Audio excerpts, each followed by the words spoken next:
Hi, thank you for joining us. My name is Gilbert and I'm the CEO and co-founder of eMsika. We recently wrote an article titled The Modern Education System, and in that article we spoke about how one is no longer limited to the idea of sitting in a classroom at specific times for them to learn anything. Despite the effects of the COVID-19 pandemic being terrible and devastating, it made room for a lot of innovation across the world. One of them for us at eMsika is how we deliver information to farmers. You see, prior to the pandemic, we followed farmers to their residential areas to educate them on how to farm as a business, sometimes even having classes in the heat of the sun. Now, we get to reach a much wider audience who are young, old, experienced, and even aspiring farmers in the comfort of their homes or wherever they may choose to take their lessons from. Anyone is at liberty to attend any class at any time and study at their own pace using our recently launched platform, Apunzile.com. In full words, Mulimi Apunzile. On this platform, we get to work with professionals from different fields: agrochemicals, livestock, plant diseases, and so on. If you would love to be part of this global community like I do, you can access our e-learning platform by simply going to www.apunzile.com and pick from a wide range of programs that we have made available for you. We look forward to seeing you there. And please remember, no farmer, no food. Thank you.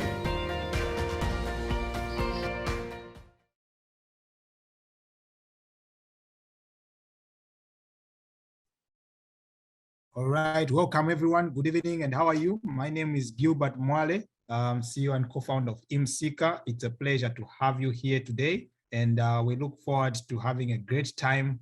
Zhunga Simbwalanga, the host of this training tonight, hosting Mr. Mad Farmer, and we'll probably be able to hear much more from Mr. Zhunga on what we have in stock. But I'm excited. First of all, I'd like to mention as eMsika that we are excited to be running Mulimi Apunzile trainings, and in conjunction with Mr. Zhunga Simbwalanga.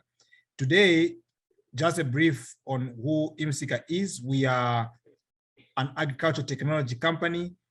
Our main job is that we just simply help small-scale farmers, first of all, find agricultural inputs, buy them, and have them delivered to them, which means you can buy any kind of farm inputs online via eMsika.com, or you can also be able to receive trainings like the one you are receiving right now and much more on Apunzile.com.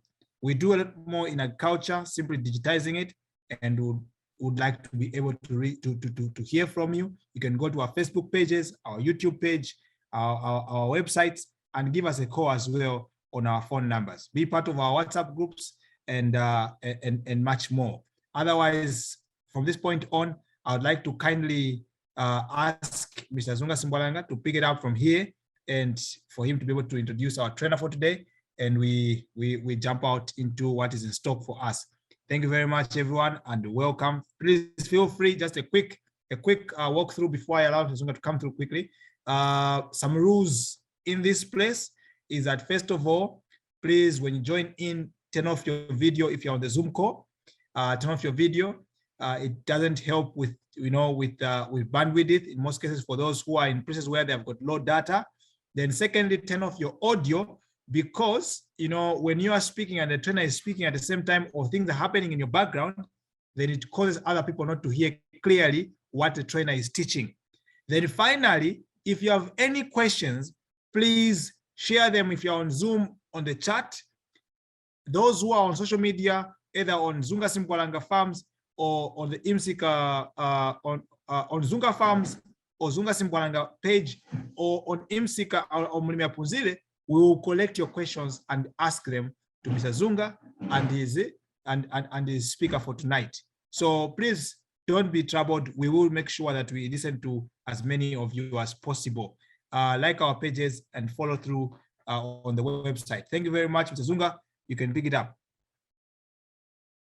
Thank you, Mr. Mali, and I'm grateful that once again it's another Sunday. It brings a lot of excitement to me that I meet my fellow farmers, those that are interested in growing the economy of Zambia, and more so the economy of our households. I welcome you all, both on Facebook and the Zoom. I would want to encourage those on Facebook and those on Zoom that they can share the link, invite as many as you can, because today's topic is about our daily living, shima, maize meal, or indeed maize. And that's what everyone else should be interested in.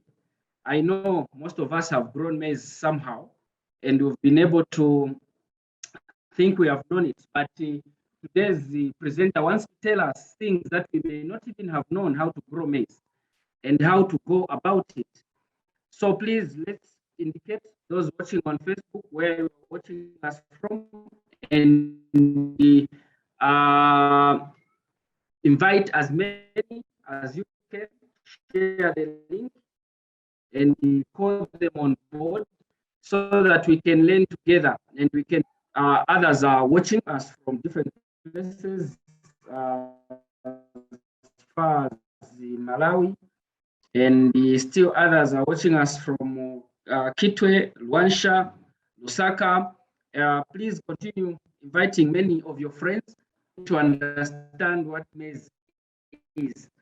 The day has been busy, and I know it's a long weekend, and most people are busy out there and relaxing. Let's relax together, even as we understand the growing of maize. Today's presenter is a personal friend of mine, and we've known each other for a long time. And he has been with me. I think he has groomed me. He has seen me through as a kid, as a small child. I think he saw me from grade 8 to grade 9. He was our head boy at some school in Eastern Province. And now we share at a different platform on how we can grow the maize and how we can grow different things in agriculture together, which is exciting for me. So I consider him as a companion, as a partner, and as a friend. And even as we continue talking about this, a disclaimer is that I'm not an investment advisor. I only talk about agriculture and encouraging people to invest in agriculture. So we will do well, all of us where we are from, to help and encourage others to get involved in agriculture. The president, almost in each statement that he makes now, he refers us to small scale enterprises, he refers us to cooperatives, he refers us to being entrepreneurs, because that's the only way we can develop and we can grow. So under Zhunga Farms, as like I always say, apart from these lessons that we enjoy through eMsika, who are partners also in this do fish farming, we do goat farming, we do cattle ranching, we do vegetables. Under vegetables, we grow tomatoes, we grow cabbages, we grow rape, we grow different other vegetables. And just today we had another good harvest. We harvest sometimes twice a week and sometimes once a week, but at least a week we have a harvest. So please, you do well to consult with us, to learn with us, to even buy the product from us, because that's what we treasure in, to encourage many other farmers that we may grow together and do things together. So at this time, I want to introduce to you our mad farmer, Mr. Kapata. Please come through and talk to us about maize growing. He also runs his own farm, and he is also into encouraging people and teaching people, and all that. We share quite a lot in common. At some point, we are both in the cadet movement. He was my my leader there, and it was exciting and interesting. So please, Mr. Kapata, over to you. You can speak to us. Thank you so much for accepting to come and talk to our farmers here on this platform. You are welcome. Okay, thank you so much, Council. Hope you can hear me. Today, we thought of sharing maize production. I guess every one of us who's watching has actually used the maize. Okay, it could have been through Nshima, sample, mean, there's so many things we use with maize. So today we thought of actually looking at maize production. First of all, before we go deep, we need to understand. Some of these units of measure. Because in agriculture, as much as we might want to learn from the mathematics, it's very, very important to know some basic things. Things like what is a hectare, an acre, or a lima. A hectare is basically 100 meters by 100 meters. It will give you a hectare. An acre is 70 by 70. It will give you an acre. And then a lima is 50 by 50. So most of us have actually grown maize before, and they have been growing maize since time immemorial because it's our staple food here in Zambia. So what it is in most times, I'm sure most of us have asked themselves a question: why am I not getting what I'm supposed to get? For example, you find that somebody will do let me say an acre. You find that they get very few bags of maize. The question should be, where am I going wrong? So today, we will look at how to increase the production or how to increase the yields in maize production, how to take care and stuff like that. So having shared what a lima is, an acre and a hectare. So now we need to understand, the first thing as a good farmer, we need to understand your location. Which area are you? Which region are you? Once you understand these things, you'll be able to actually, which covers actually Southern Province, part of Lusaka, part of Eastern Province, part of Central, which also touches part of Western Province. That's region 1. There's also region 2. Region 2 touches like us in the Eastern Province. It covers Lusaka Province. It covers parts of Central Province. And then in the same region, it's actually cut into two. There's region 2A and 2B. Region 2A is this side, Eastern Province and parts of Lusaka. Region 2B is actually Central and parts of Western Province. And then region 3 covers parts of Western Province, Copper Belt, the top part of Central. It also covers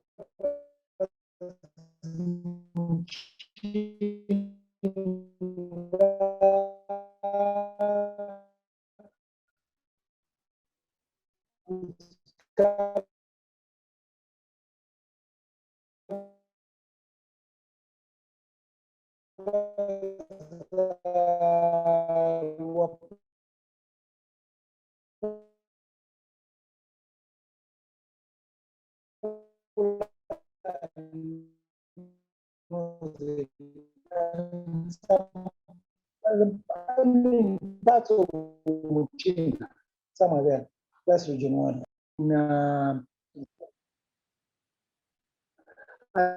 And then if you look at, so that's why region 3 is supposed to, you guys are supposed to plant late maturity or medium maturity, but especially late maturity. Late maturity has got a lot of advantages because the yields are usually high. And there's also the region 2, which is actually us in 2. I'm not going to go through them again because that's medium maturity. We can also plant late, but most is advisable to plant medium maturity because of the rain pattern. Including region 1. Region 1, the challenge is planting early maturity. The yields are quite low. So look at, and then now whatever we'll be doing here, we'll be basing our calculations probably 1 hectare on 1 hectare. Okay, so like I said, 1 hectare is 100 by 100, gives us 1 hectare. So now, first of all, we need to do the land preparation. Land preparations, this covers things like looking for land, things like doing the measurements of your land, things like if you want to do the tillage, you do the tillage, stuff like that. That includes, those are what we call land preparations. So after doing that now, you need to look at what you are going to plant. Definitely you've already made up your mind. Okay, you've already made up your mind that you'll be planting maize. And then it's always better to actually get your farming your farming inputs in advance. For example, if you know that you are planting, you're supposed to be, by now, you're supposed to have bought your seed, which you are going to plant. Supposed to be in your house, your fertilizer, especially B, your seed, fertilizer, and other stuff are supposed to be in place. Because most of the time, towards December, they tend to run out and then they become expensive. So after that, now what you do is you now have to understand your land. How many kgs of seed do you need? From my own, because what I'm going to share, I'm not a professional man, this is a disclaimer, but I'm somebody who has a passion for agriculture. What I do, what I'm going to share, or what I'm sharing here is something which has worked for me. So since it has worked for me, I'm of the view that it's also going to work for you. So now, you need to understand the land. Okay, I know, and I've read so many books, and then online and everywhere else, that most people say in 1 hectare you need to plant 20 kgs of maize. That's what most people say, 20 to 25 kgs of maize. That's what most people say in 1 hectare. Okay, because with me, I believe in numbers, and then I believe in calculations. Because once, the whites say numbers don't lie. So what it is we are going to do a little bit of some mathematics. So I hope everyone has a pen somewhere, a pen or somewhere where you can do the calculations. So that we do them together, so that we understand and then we move together. So not primarily to know how did you come up with these figures. So what we are going to do is let's look at the measurements for the maize. Okay, for maize, the distance between lines, between ridges, they are supposed to be 90 centimeters. Okay, my lines, the distances are supposed to be 90 centimeters. And then in between stations, they're supposed to be 30 centimeters in between the station. So for now, let's look at the lines only. So we need to find out how many lines we are going to have in this hectare, top to top. How many lines are we going to have? So what we are going to do is, because the other one is in centimeters, the other one is in meters. So what we are going to do is we are going to convert the meters into centimeters. Okay. So what is going to happen now, because we need to know, we need to understand how many lines are there in a hectare. So once we do that, it will be able for us to know how many 10 kgs are needed in a hectare. So what we are going to do is 100 centimeters, they're supposed to be 100, if I'm not mistaken.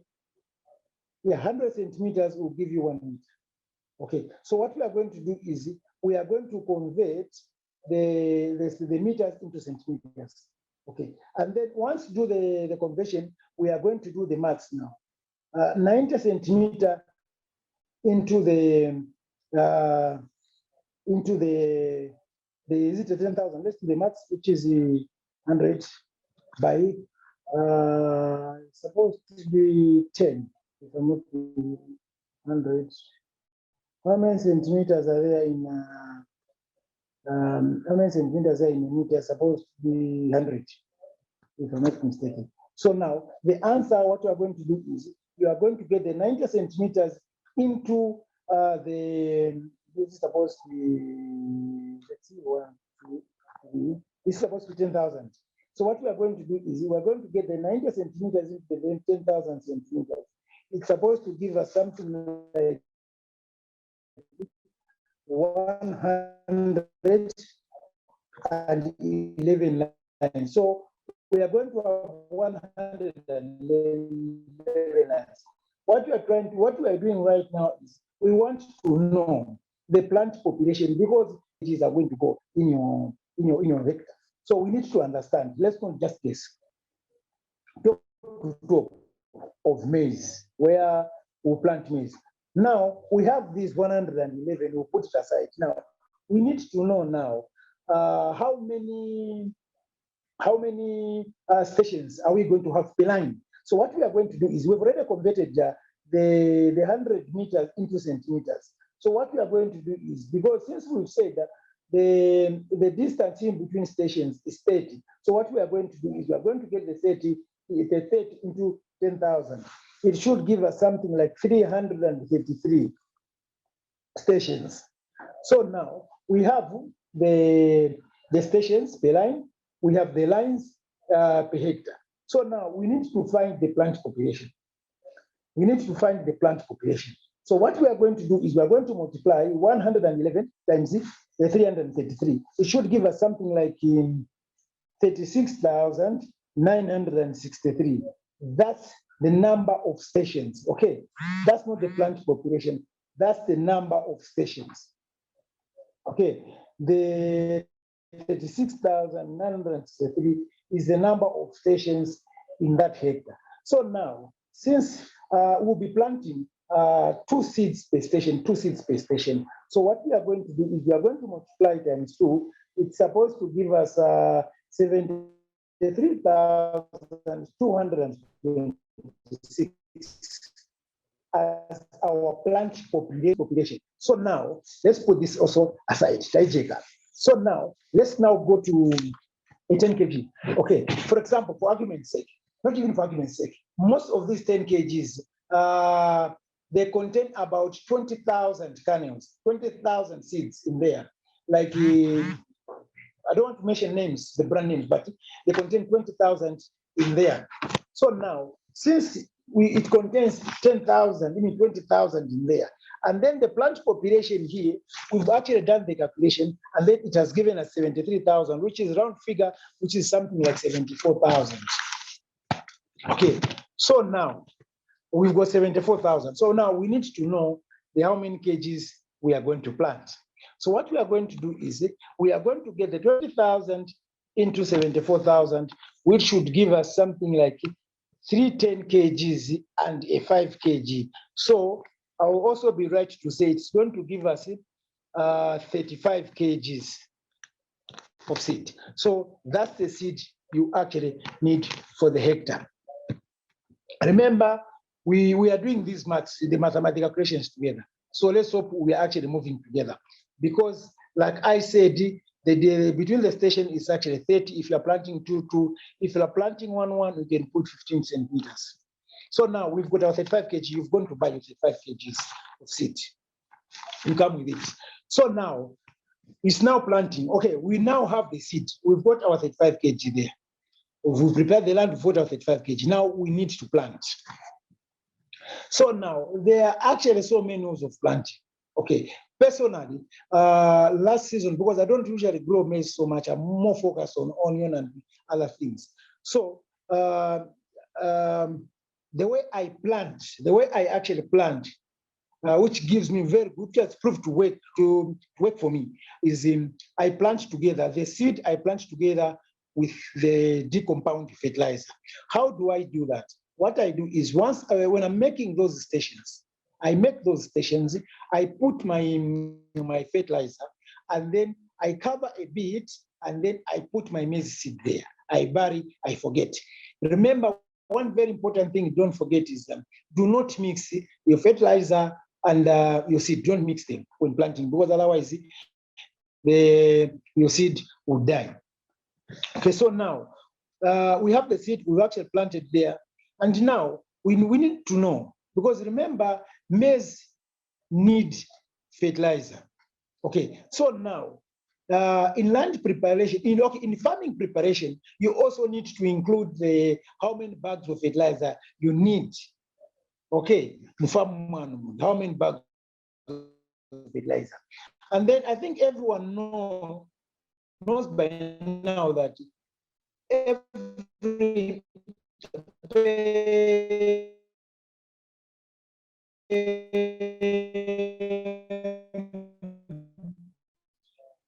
per plant,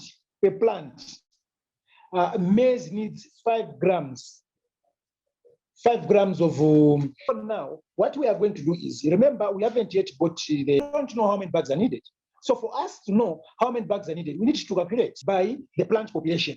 Okay, 5 grams times the number times the plant population. But since we'll be giving our plant 5 grams D, 5 grams urea, so let's make things simple. Let's actually do 10 grams times your plant population. So once we do that, we'll come to discover that we are going to have 730,000 grams of fertilizer, that is mixture of D and urea. 730,000. Now, from there, now we need to know how many grams make a kg is 1,000. So how do we do that? We actually have to convert these grams into kgs. So what we are going to do is, because this is 1,000, this is 730, we actually cancel the zeros. It's going to give us something like 730 kgs. Okay, 730 kgs. Now, since most of the time, our unit of measure, most of the time when we are buying fertilizers, especially for if you want to use in your maize, we normally buy in 50 kg. So for us to know how many bags we need, well, this is a block figure 740. So for us to know, we need to actually do the maths. 50 kg into 740 is going to give us something like 14 bags plus. Let's just do 15 bags because it's actually 14.8. So those are actually the bags you need in a hectare. So now let's get back to planting now, because we said per plant you need 5 grams of D and then 5 grams of urea. And then here's the thing, it's always best because D works well for the root formation and then for the strength of the stem, D. So what you are going to do is, like I said, we actually plant together. But if you miss that one, you can as well actually apply it. The moment the shoot starts showing up, you can actually go there, make your hose there, and then you put your D there. Always make hose, because once you just dump your fertilizer on top there, the heavy rains might come, and then all your fertilizer will go to waste, and then you think your fertilizer is not working. So always make those hose where your things your fertilizer is safe. So now you've planted 5 grams, 5 grams, 5 grams, 5 grams, and then you've covered, and then your maize have germinated, and then now you need to apply your urea. You always apply your urea when your maize is almost knee level. You apply urea. Why do you apply urea early, like knee level? This is a time when your maize is actually preparing where to put a cob of maize. So that's the best time. But again, here, there are sometimes the areas differ. There are some areas whereby your soil is too loose, okay? Your soil is compacted. So if your soil is compacted, you can just apply your urea once. But if your soil is too loose, you can apply your urea twice. But this does not mean it's an additional bag. No, we just have to divide your urea, your 5 grams urea into 2.5, 2.5, as if you're applying in popcorn. So what you do is you get a 2.5, you actually apply, and then when it reaches your waste level, you apply another 2.5. That's about urea. Now, we are done on the fertilization. Okay, we're done on fertilization. Now, let's actually go back a little bit so that we also cover the weeds. Because when you're doing farming, weeds will always be there. Weeds will always be there. But there are some stubborn weeds like kapinga. I don't know how you call it in English, but it's kapinga. The members call it, I think, ulunkoka, something like that. One of the most stubborn weeds. What you normally do with that weed is you actually do your land preparation early. I think today, those who watched my video on my Facebook page, the Mad Farmer Kapata, I was actually explaining some land early. It gives you time to actually kill those kapinga things, because once those things die, you will discover that they will not grow again. They will grow, but they will not be as many as they were supposed to be, because they would have died during your land preparations. Because once you start now, this time around, by the time the rains come, they would have died. Now, let's come to weeds. So, like I said, there are so many ways of actually preparing your land for maize. If you want, you can do ridges. If you want, you can do a reaper. Okay, we can either use ridges or you can either use a reaper.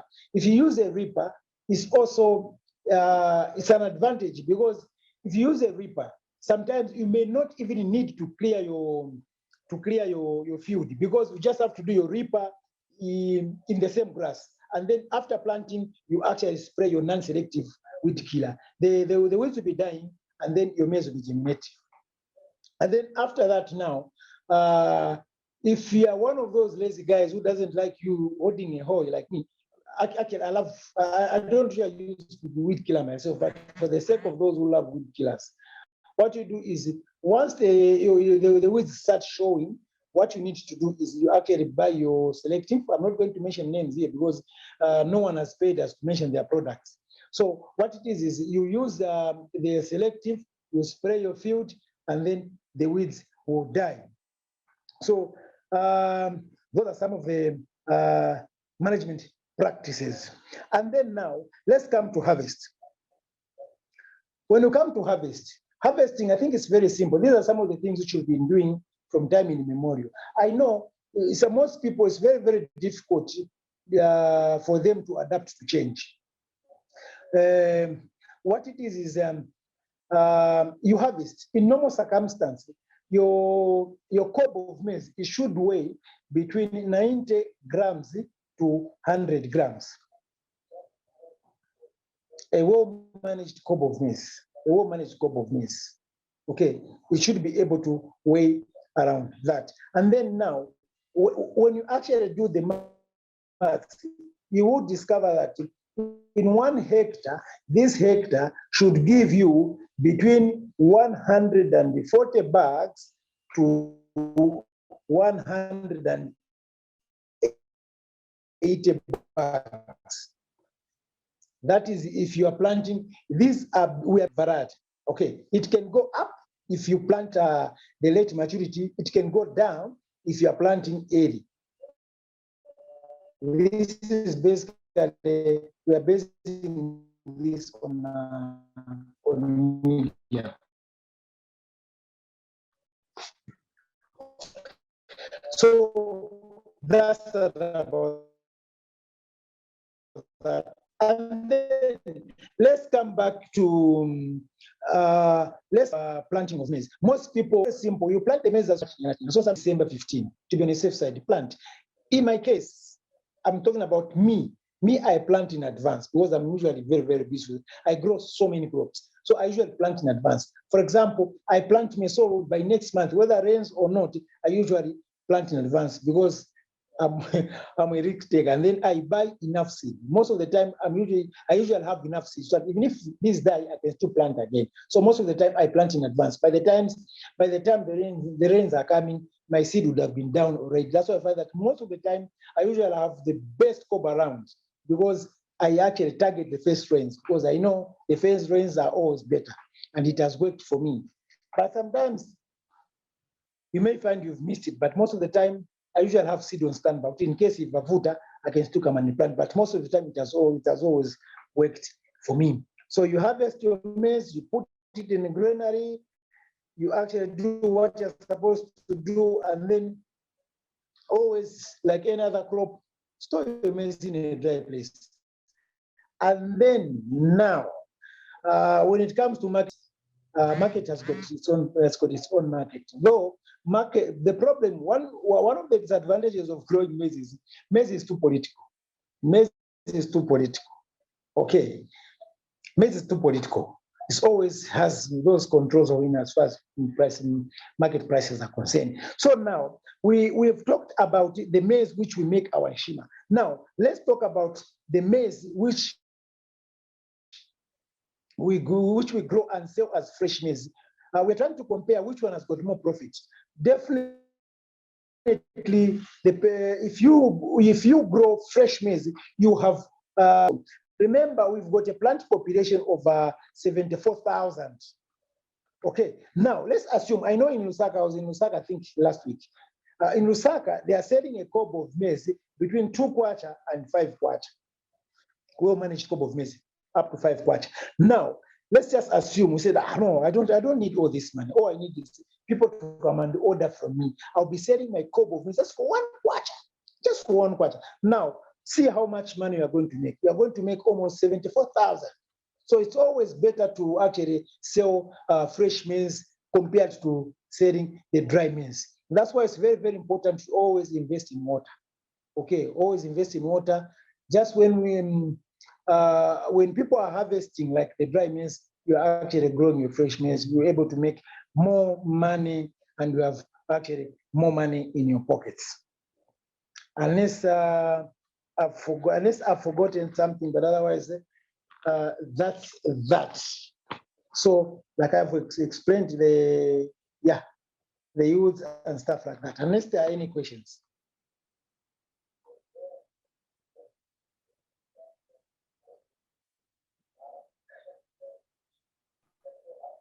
Okay, so thanks so much.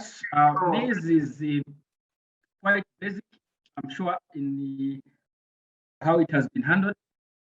But a recap, as he said, is that do your land preparation very well. Also, the pH that is required for your maize growing is also around the 5.5, 6.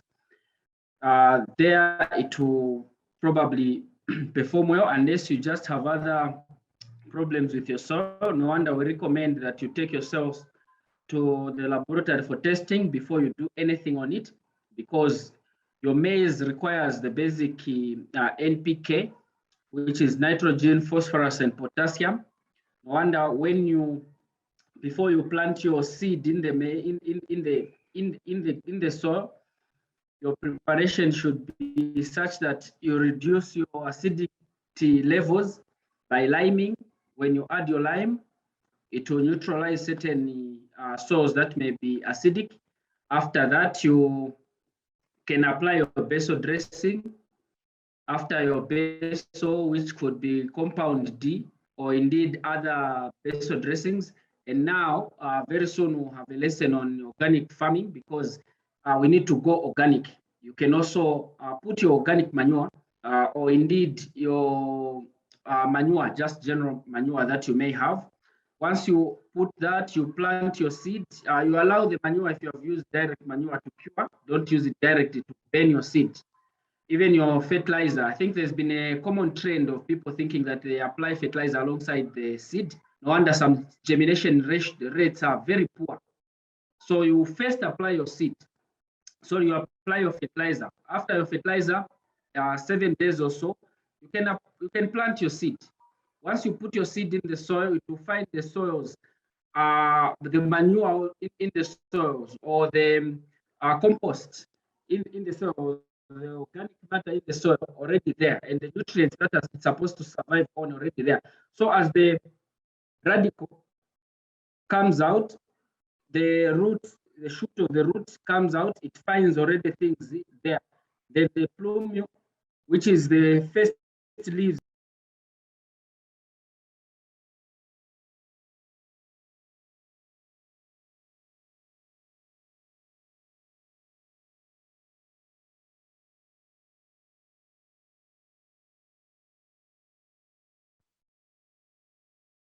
Hi, everyone. Thank you very much. Just a short minute. I think we just lost Mr. Simbwalanga due to network, but you definitely be joining us shortly. Mr. Bad Farmer, if you could kindly turn on your video and keep it on, and also open your mic. And maybe there are some few questions. While we're waiting for Mr. Simbwalanga to come back. Maybe you can help us with some few answers to some questions that people have asked. How many bags? This is Jemim Muluri. This is the question they're asking. How many bags of maize do you expect to harvest if you plant a 50 kg seed?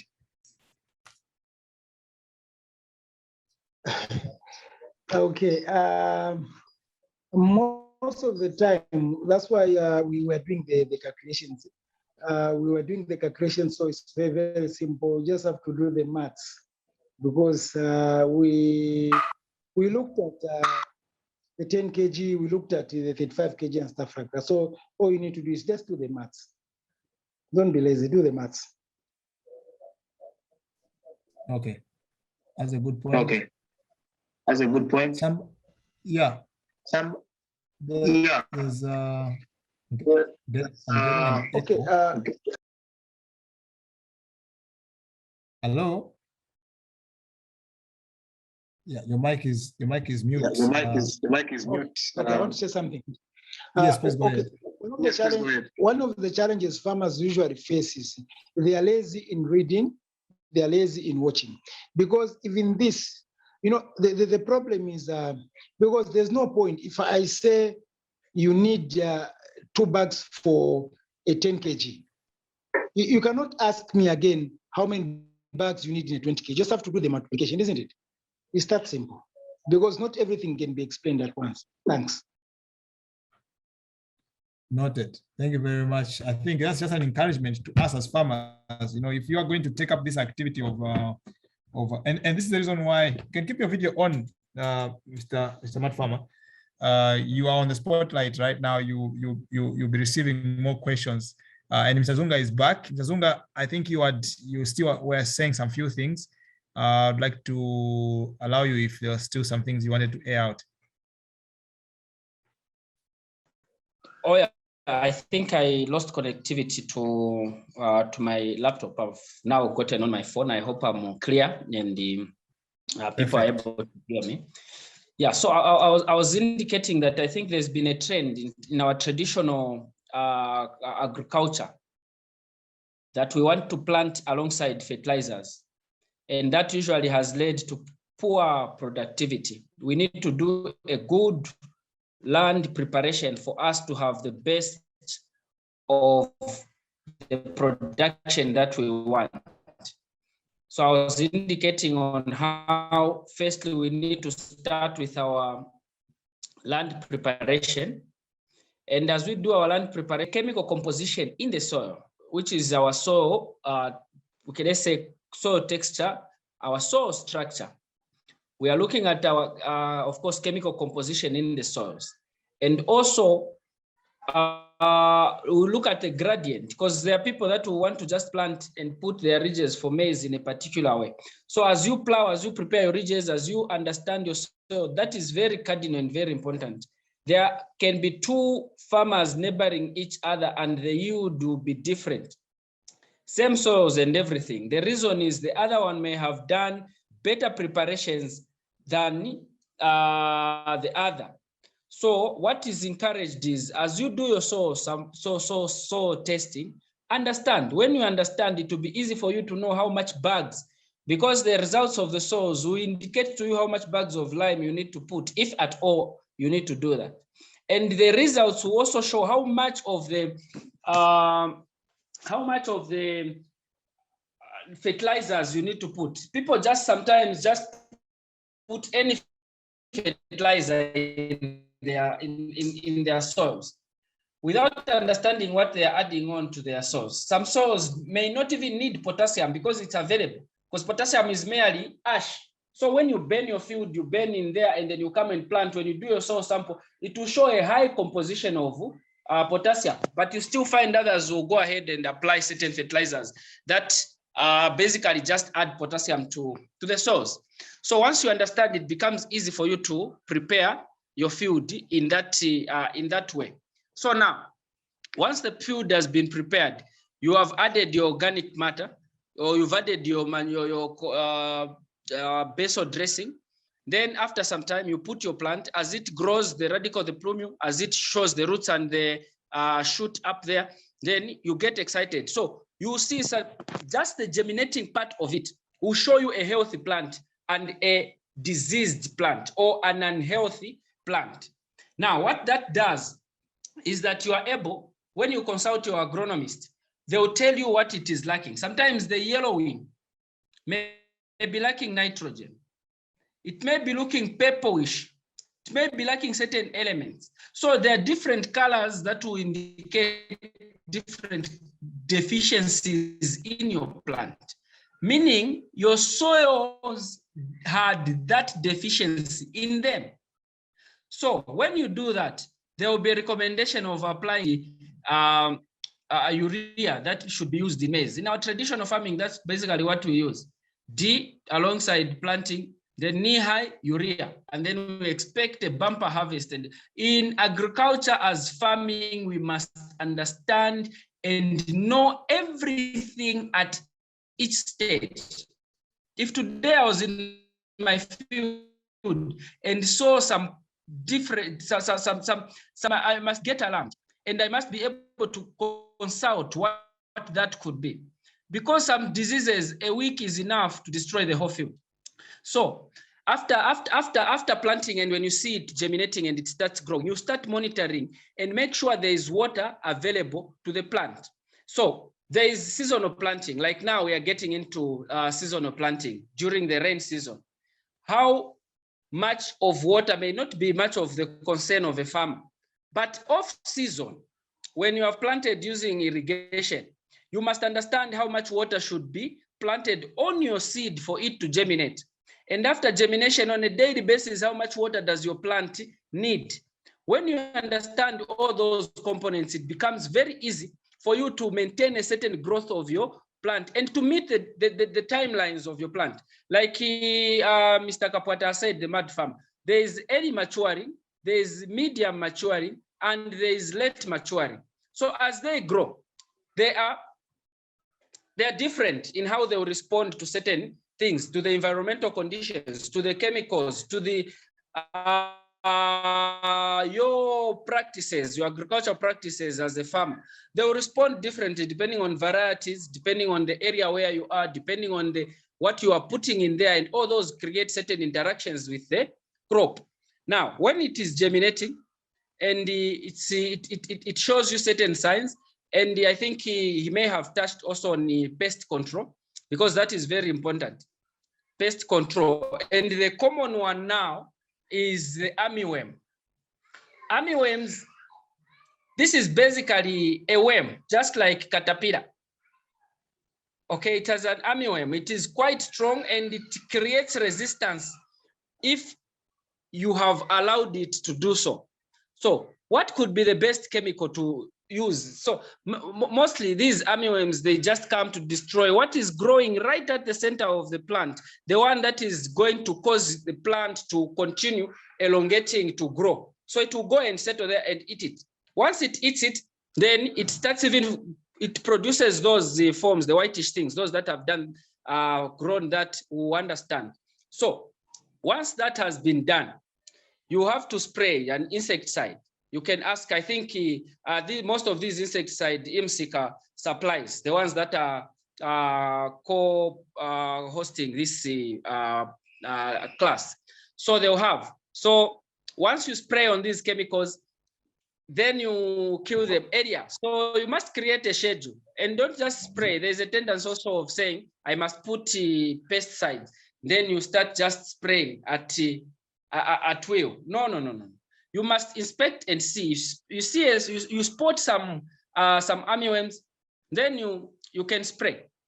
After spray, you'll see that your crop will regenerate and will be able to start growing again healthfully. Knee-high, you apply your urea. He mentioned the emphasis of why you need to put your urea. Where your cob will have now started initiating itself. So your urea will create certain enzymes in the plant that will signal that now we are supposed to be fruiting. And then when the fruiting begins, it will create a certain way that a cob, fruit itself, will grow in a healthy and proper manner. And then shortly thereafter, you will see it tasseling. The tassels will come out.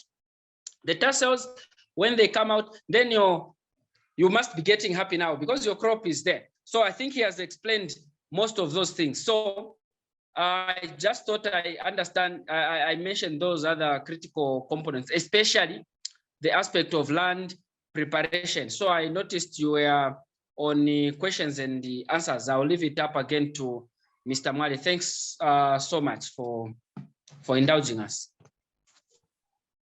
Thank you very much, Mr. Zhunga. And I think we have very few minutes, but we will simply throw in a few questions. And just to reiterate on what Mr. Zhunga has mentioned, for most of the seeds that we need, the farm inputs, which is herbicides, pesticides, insecticides, and all, together with the sprayers themselves, you can find all these things on eMsika.com. These links will be available in the chat and as well on Facebook. You can always get a hold of us. So, a few more questions for you, Smart Farmer, from our listeners and our viewers. I'll get this one from Ebo Walia Jr.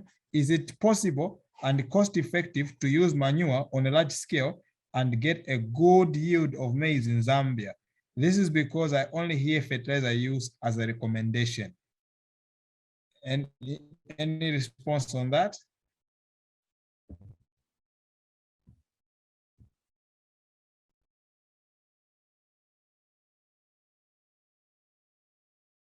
Mr. Kapwata, are you there? Are you going to take that one?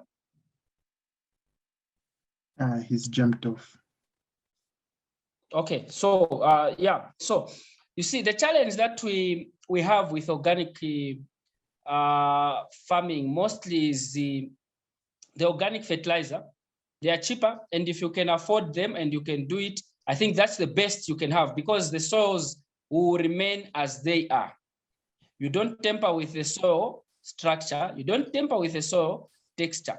You are applying the organic matter as it is. But with the synthetic fertilizers, you are actually trying to, they spoil the soils. Now, whether you can do it at large scale, as the question has been, is another issue. Synthetic fertilizers are readily available. Like we have said, the eMsika. Today, if you call them, tomorrow they'll deliver 100, 500 bags.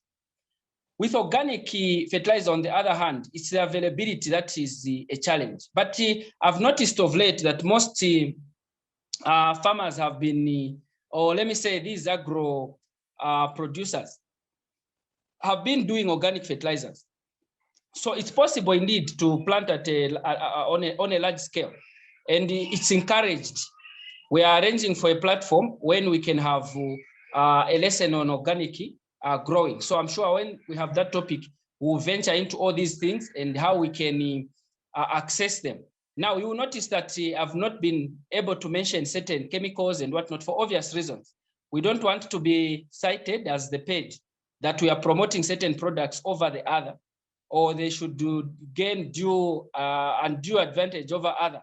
But when you contact us now as consultants, besides the platform, we'll be able to give you even the schedule of everything that is needed, from planting, even what type of variety of maize you need to plant, what type of chemicals you need to put at what stage, and how to do your agricultural practices up to harvest. So don't mind, but suffice to say, you need pesticides, you need fungicides, because you're getting into the rain season now. You must be able to apply your fungal sides so that you counter certain fungal infections. You need your fertilizers. And with that, I think it will be easy. Thank you, Mr. Mwali. We can take maybe two more questions or so.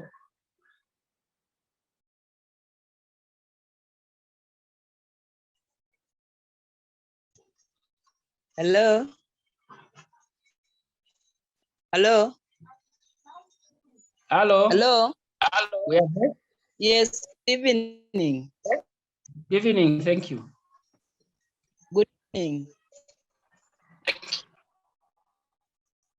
I want to find out like the worms. That sometimes when you find that it's really he has eaten that top part, after spraying, is it possible that it can regenerate again? That it can be okay?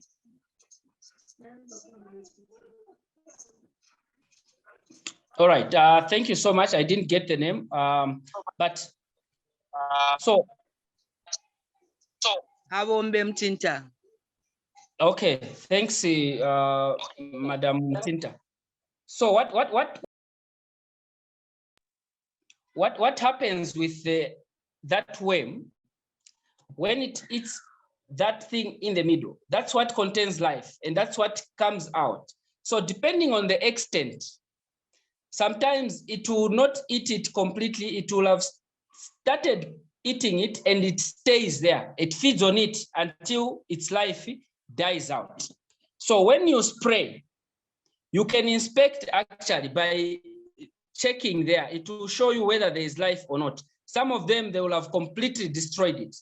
So those you can just remove and plant another seed if it's at a certain level. But if it's not, look at the average of your field, how destructive they've been. So sometimes they will be able to generate, and sometimes it is not possible for them to generate because they will have actually killed its life. I think that's the short answer. Thank you very much, Mr. Simbwalanga. And just to mention our directions and rules on this course, please. Thank you very much, Ms. Esva, for asking that question. But we do encourage that all questions come in the manner of message that is sent in the chat, just for the purpose of controlling on how conversations go on here. Please bear with us on that one. If you have, there was a question, Mr. Matt Farmer, to say, how do you measure the 5 grams of fertilizer? Any quick advice on that one? Under 30 seconds. Okay. It's very, very simple. Just get a Coca-Cola bottle top. I think that should be 5 grams. Okay, wonderful. The bottle top is 5 grams. All right. I think that is the easiest answer you can get, as quick as that. 1 little small bottle of Coca-Cola, the bottle top on top there, for any bottle would do. So please let us take that leaf there. There's another question from Crispin is there a specific period you would recommend for one to apply the top dressing owing to height variations? Help us so that we don't apply too early or too late.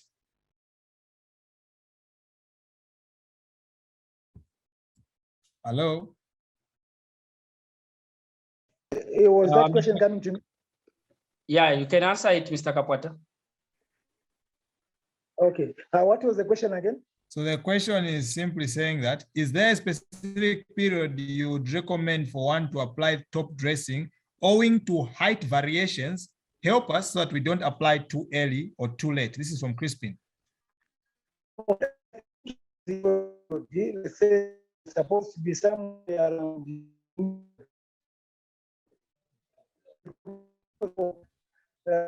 they are supposed to apply somewhere there, but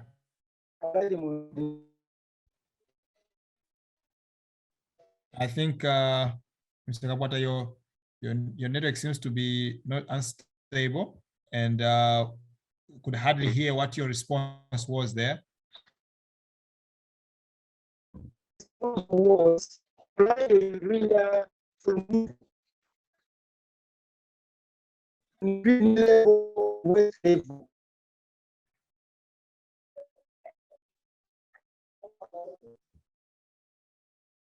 Okay, I think Mr. Zhunga, you will need to take that one. All right, thank you. I think he's trying to say that since he indicated that it is just by knee level, so that is usually your measure. But what you must understand is the reason why you are applying urea.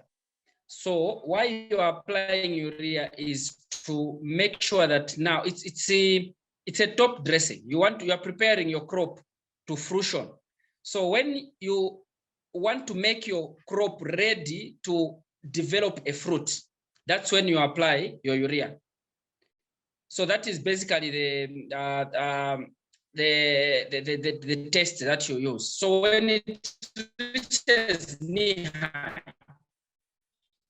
you notice that once you apply urea with 14, the crop would have gone above your waist, and then it will start even tasseling, and the cob will show where it is because the urea that you have put there has started. Now, most people wait until they see the fruit. That's when they want to put urea, which is the same misconception that they have when planting the maize. They want to plant and wait and put D together with urea, which is not a problem, but they have different functions. These two, let me call them chemicals, fertilizers. They're applied for different reasons. You must put your D, it is basal dressing, before planting.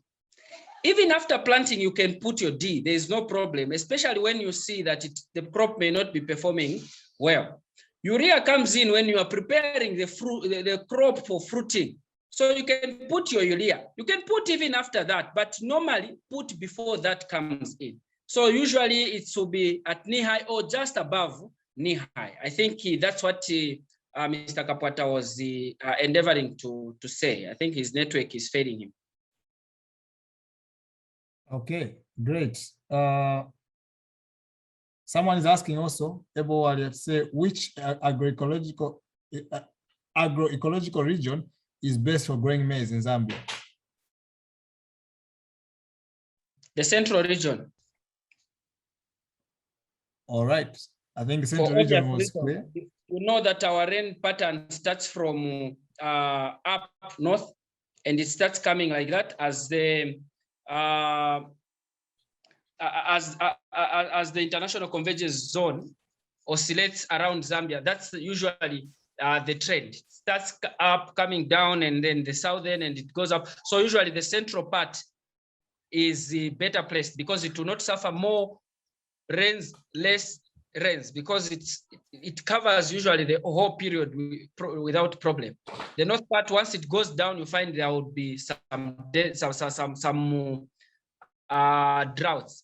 The southern part also, as it is up, there will be some droughts, but the central part is usually okay. But that's not to mean that you can't grow maize, because maize, on an average, it grows within 90 days. So almost each region has those 90 days with rain patterns. All right, thank you. There's a very long question here. I would suggest that Angela, you also take some time, or sorry, Clifford, that you take some time to reach out to Mr. Simbwalanga and also Mad Farmer concerning this issue. But this is the question, and probably this will be the last question we'll be taking here. And the question is to say this. Good evening. Thank you for your wonderful. This is from Clifford. Wonderful program. My name is Clifford, and I've just joined the program. It's very likely my question could have been covered already, but if possible, kindly advise only how many seeds per drip hole can you plant when you are using drip irrigation? In terms of duration of watering in hours, approximately, how much water should be applied per day from the day the seed is planted? Is this something that Mr. Kapwata, you would want to tackle right now, or both, Mr. Zhunga, you would just suggest that he reaches out to you guys and get more details on this, because it sounds like a very strong technical question here. Yeah, it's a very long question, which, like personally, like I explained, mostly I'm into rain fed because I don't have the irrigation system and stuff like that. So maybe Mr. Simbwalanga would come in and help on that one. Awesome.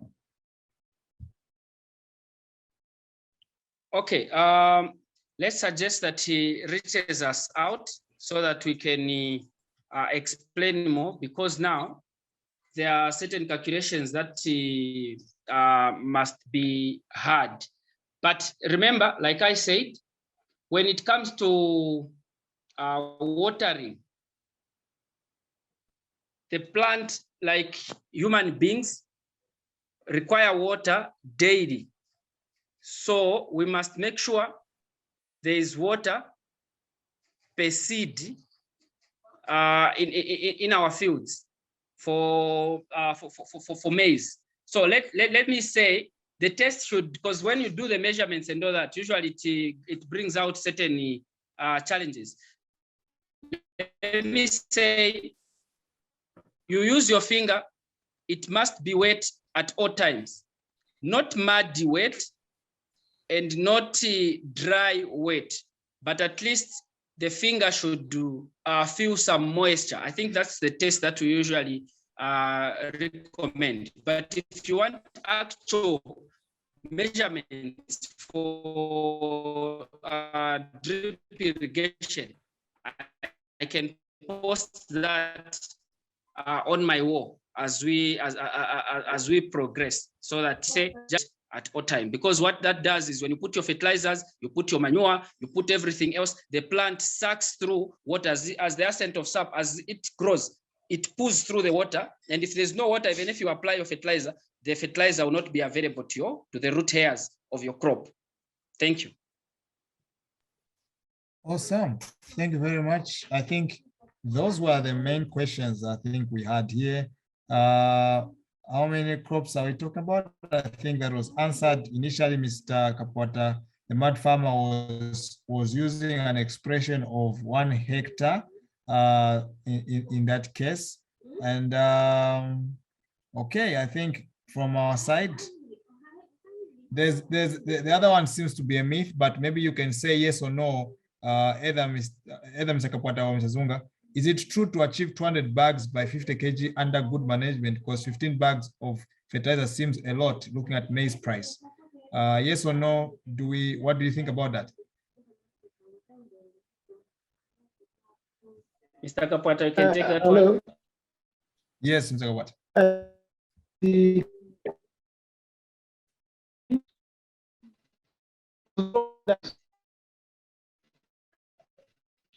Quickly. Hello? He says repeat the question. Okay, is it true that you can achieve 200 bags by 50 kg under good management? Yes, it's very true.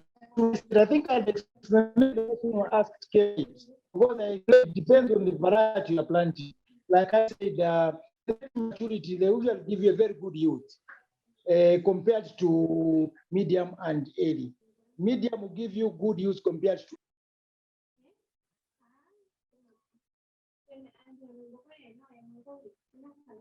For him, okay, I think he has a problem with the network, but I think what he's saying is, yes, it is possible. It's dependent on the variety and the practices that you engage. And I don't know, since that question doesn't have the area under which he's asking to yield that number of bags.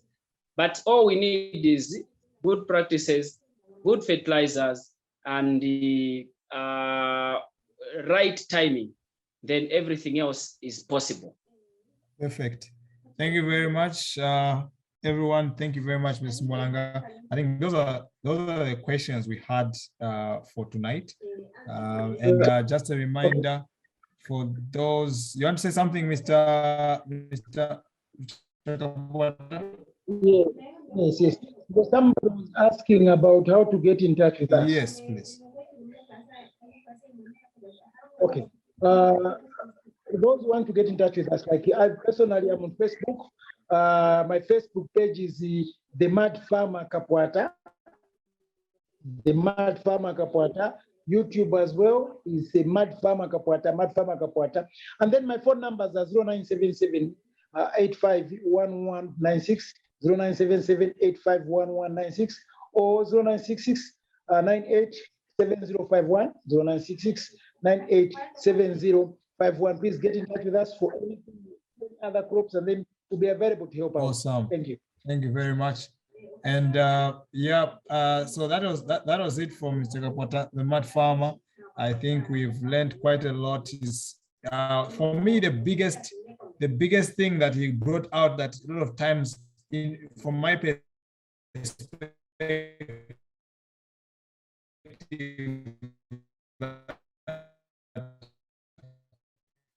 most of us usually don't pay attention to, how well you're going to, it's one of the factors that determines because you found some cheap seed somewhere, you just buy the seed and you do not know whether it's early, medium, or late, and you plant it and you get the worst results. and the next thing you decide is farming is bad. But we are here, first of all, if you are not yet following Zhunga Farms or Zhunga Simbwalanga, please go and do that right now on Facebook. If you are not yet following Mulimi Apunzile on Facebook, if you're not following eMsika on Facebook, please go and do that. If you are looking to buy, I noticed there are questions here concerning, what weed killer, which pesticide, insecticide. We did not mention people's names here because, like as Mr. Simbwalanga mentioned, we don't want to promote anyone specifically, but you can go to the eMsika.com website and you'll find these products. Even the fertilizer, the D-compound, urea, everything is there, including by this week we'll have your agrochemicals, for the insecticides for armyworms, and you can be able to also get those. So please, few words from you, Mr. Zhunga, and we jump out. Thanks so much, and I would want to say thank you to those that are following us via Facebook and the Zoom. Please continue liking our page on Facebook, Zhunga Simbwalanga. Share with many others. We come every Sunday to share topics of interest and also timely topics, depending on what is happening.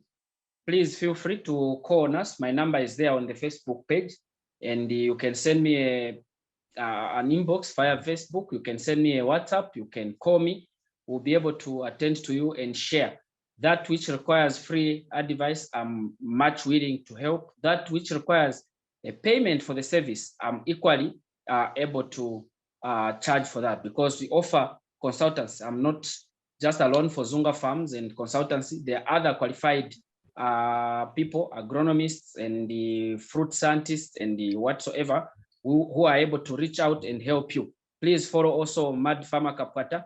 He's a good entrepreneur and he helps many other people. He's from Chipangali in Eastern Province, and he has helped many farmers in the community around there. And our role and our aim is to reach out to as many people as we can, so that all of us can put food on our tables. If we have more food on our tables, then we'll grow the economy, because people have time to think through what they need to do. And that's our aim. We prioritize that. We don't compete as farmers. Like I have always said, we must pull each other and work together and help the community. Even as consultants, I should be able to refer people to others and them also do the same, because we are growing this economy together and our households together. So that's what I can submit. Like I said in my starting, I'm not an investment advisor, neither will I advise you to invest in any of the capital markets or other things, but I'm here to promote agriculture. Thank you so much, and I appreciate to eMsika. As usual, you have been a wonderful host for the program. Thank you. Thank you very much. And if you are not on WhatsApp groups, eMsika has got WhatsApp groups. And if you're not there yet, let me just do you a favor of sharing the link to eMsika, one of the WhatsApp groups. Probably can be able to be part of it. And next time, it'll be easier for you to join in on this cause. I'll ask someone from eMsika, they'll share that link from Mulimi Apunzile 5, and we'll be able to join in for those who are not part of it already. If you are already, then, thank you very much. Have a good night. And we join you again along the week. We may have some trainings for farmers as Mulimi Apunzile, and please go to the Apunzile website. There's more trainings for you there. Thank you very much, everyone. Without keeping you much long here, have a good night. And no farmer, no food is what we believe, but we believe much more that as farmers are feeding the nation, we need to make sure that we're providing them enough lessons and understanding and opportunities so that they themselves can be able to benefit from feeding the rest of us. Thank you and have a good night.